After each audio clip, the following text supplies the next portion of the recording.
Olá, tudo bem com vocês? Hoje, dia 351 da nossa leitura da palavra, nós vamos ler os capítulos 7 ao 9 do livro de Hebreus. Vamos à leitura? Capítulo 7. Melquisedeque, tipo de Cristo. Porque esse Melquisedeque, rei de Salém, sacerdote do Deus Altíssimo, foi ao encontro de Abraão quando este voltava da matança dos reis e o abençoou. Foi para ele que Abraão separou o dízimo de tudo. Primeiramente, o nome dele significa Rei da Justiça. Depois também é Rei de Salém, ou seja, Rei da Paz. Sem pai, sem mãe, sem genealogia, ele não teve princípio de dias nem fim de existência, mas feito semelhante ao Filho de Deus, permanece sacerdote para sempre. O sacerdócio de Cristo é superior ao levítico. Vejam como era grande esse a quem Abraão, o patriarca, pagou o dízimo tirado dos melhores despojos. Ora, os que dentre os filhos de Levi recebem o sacerdócio têm ordem, de acordo com a lei, de recolher os dízimos do povo, ou seja, dos seus irmãos, embora estes sejam descendentes de Abraão. Entretanto, aquele cuja genealogia não se inclui entre os filhos de Levi recebeu dízimos de Abraão e abençoou aquele que havia recebido as promessas. Evidentemente, não há dúvida de que o inferior é abençoado pelo superior. Aliás, aqui os que recebem dízimos são homens mortais, porém ali o dízimo foi recebido por aquele de quem se testifica que vive. E por assim dizer, também Levi, que recebe dízimos, pagou-os na pessoa de Abraão, porque Levi, por assim dizer, já estava no corpo de seu pai Abraão, quando Melquisedeque foi ao encontro deste. O sacerdócio de Cristo é eterno. Portanto, se a perfeição fosse possível por meio do sacerdócio levítico, pois foi com base nele que o povo recebeu a lei, que necessidade haveria ainda de que se levantasse outro sacerdote, segundo a ordem de Melquisedeque e não segundo a ordem de Arão? Pois quando se muda o sacerdócio, necessariamente muda também a lei, porque aquele de quem são ditas estas coisas pertence a outra tribo, da qual ninguém prestou serviço diante do altar. Pois é evidente que o nosso Senhor procedeu de Judá, tribo a qual Moisés nunca falou nada a respeito de sacerdócio. E isto é ainda muito mais evidente quando, à semelhança de Melquisedeque, surge outro sacerdote, constituído não conforme a lei de mandamento carnal, mas segundo o poder de vida que não tem fim. Porque dele se testifica: você é sacerdote para sempre, segundo a ordem de Melquisedeque. Portanto, por um lado, se revoga a ordenança anterior, por causa de sua fraqueza e inutilidade, pois a lei nunca aperfeiçoou coisa alguma, e por outro lado, se introduz esperança superior pela qual nos chegamos a Deus. E isto não se deu sem juramento, porque os outros são feitos sacerdotes sem juramento, mas este foi feito sacerdote com juramento, por aquele que lhe disse: o Senhor jurou e não se arrependerá. Você é sacerdote para sempre. Por isso mesmo, Jesus se tornou fiador de superior aliança. Ora, os outros são feitos sacerdotes em maior número, porque a morte os impede de continuar. Jesus, no entanto, porque continua para sempre, tem o seu sacerdócio imutável. Por isso, também pode salvar totalmente os que por ele se aproximam de Deus, vivendo sempre para interceder por eles. Porque nos convinha um sumo sacerdote como este, santo, inculpável, sem mácula, separado dos pecadores e exaltado acima dos céus, que não tem necessidade, como os outros sumos sacerdotes, de oferecer sacrifícios todos os dias, primeiro por seus próprios pecados, depois pelos do povo, porque fez isso uma vez por todas, quando a si mesmo ofereceu. Porque a lei constitui homens sujeitos a fraquezas, como os sumos sacerdotes, mas a palavra do juramento, que foi posterior à lei, constitui o Filho perfeito para sempre. Capítulo 8. Jesus, mediador da nova aliança. Ora, o essencial das coisas que estamos dizendo é que temos tal sumo sacerdote que se assentou à direita do trono da majestade nos céus, como ministro do santuário e do verdadeiro tabernáculo que o Senhor erigiu, e não o homem, pois todo sumo sacerdote é constituído para oferecer dons e sacrifícios. Por isso era necessário que também este sumo sacerdote tivesse o que oferecer. Se ele estivesse na terra, nem mesmo sacerdote seria, visto existirem aqueles que oferecem os dons segundo a lei. Estes ministram em figura e sombra das coisas celestiais, assim como Moisés foi divinamente instruído quando estava para construir o tabernáculo. Pois Deus disse: tenha cuidado para fazer tudo de acordo com o modelo que foi mostrado a você no monte.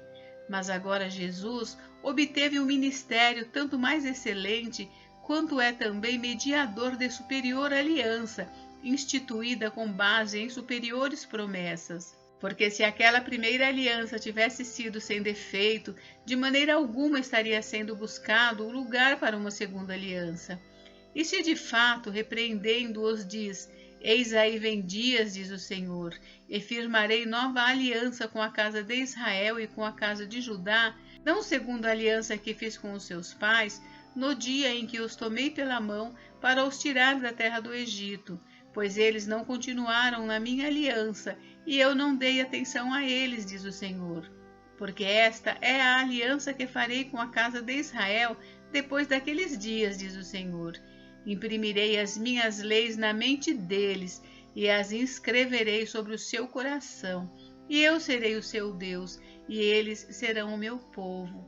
E não ensinará jamais cada um ao seu próximo, nem cada um ao seu irmão, dizendo: conheça o Senhor, porque todos me conhecerão, desde o menor até o maior deles. Pois para com as suas iniquidades usarei de misericórdia, e dos seus pecados jamais me lembrarei. Quando ele diz nova aliança, torna antiquada a primeira. Ora, aquilo que se torna antiquado e envelhecido está prestes a desaparecer. Capítulo 9. O santuário terrestre.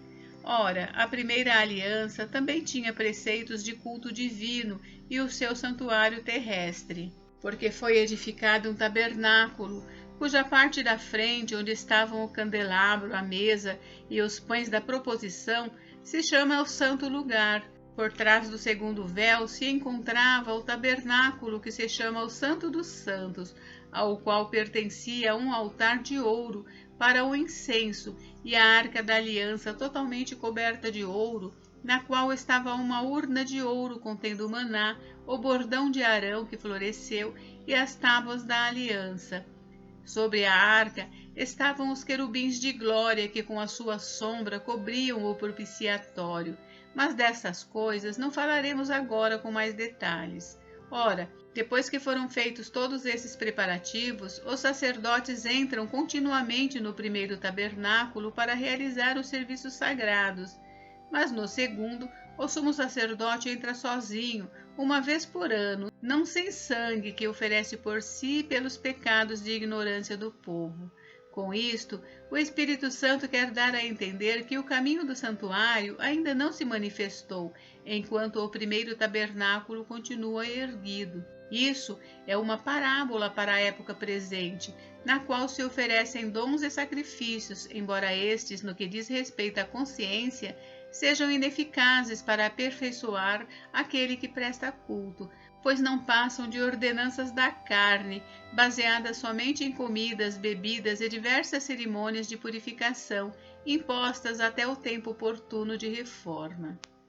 O sacrifício de Cristo é perfeito e eficaz. Quando, porém, Cristo veio como sumo sacerdote dos bens já realizados, mediante o maior e mais perfeito tabernáculo, não feito por mãos humanas, quer dizer, não desta criação, e não pelo sangue de bodes e bezerros, mas pelo seu próprio sangue, ele entrou no santuário uma vez por todas e obteve uma eterna redenção. Portanto, se o sangue de bodes e de touros e a cinza de uma novilha, aspergidos sobre os contaminados, os santificam quanto à purificação da carne, muito mais o sangue de Cristo, que pelo Espírito Eterno a si mesmo ofereceu sem mácula a Deus, purificará a nossa consciência de obras mortas, para servirmos ao Deus vivo. Por isso mesmo, Ele é o mediador da nova aliança, a fim de que os que foram chamados recebam a promessa da herança eterna, visto que houve uma morte para a remissão das transgressões que foram cometidas sob a primeira aliança. Porque onde há um testamento, é necessário constatar a morte de quem o fez. Sim, porque um testamento só é confirmado depois da morte de quem o fez, pois de maneira nenhuma um testamento tem força de lei enquanto ainda vive quem o fez. Por isso, nem a primeira aliança foi estabelecida sem sangue, porque havendo Moisés proclamado a todo o povo todos os mandamentos conforme a lei, pegou o sangue dos bezerros e dos bodes com água, lã tingida de escarlate e hisopo, e aspergiu não só ao próprio livro, como também todo o povo, dizendo: Este é o sangue da aliança que Deus ordenou a vocês. Igualmente, também aspergiu com sangue o tabernáculo e todos os utensílios do serviço sagrado. De fato, segundo a lei, quase todas as coisas são purificadas com sangue, e sem derramamento de sangue não há remissão. Era necessário, portanto, que as figuras das coisas que estão nos céus fossem purificadas com tais sacrifícios, mas as próprias coisas celestiais requerem sacrifícios superiores àqueles, porque Cristo não entrou em santuário feito por mãos humanas, figura do verdadeiro santuário, porém no próprio céu, para comparecer agora por nós diante de Deus. Ele não entrou para oferecer a si mesmo muitas vezes, como o sumo sacerdote entra todos os anos no Santo dos Santos com sangue alheio. Se fosse assim, ele precisaria ter sofrido muitas vezes desde a fundação do mundo. Agora, porém, ao chegar o fim dos tempos, ele se manifestou uma vez por todas para aniquilar o pecado por meio do sacrifício de si mesmo. E assim, como aos homens está ordenado morrerem uma só vez, vindo depois disso o juízo, assim também Cristo, tendo se oferecido uma vez por todas para tirar os pecados de muitos, aparecerá segunda vez, não para tirar pecados, mas para salvar aqueles que esperam por ele.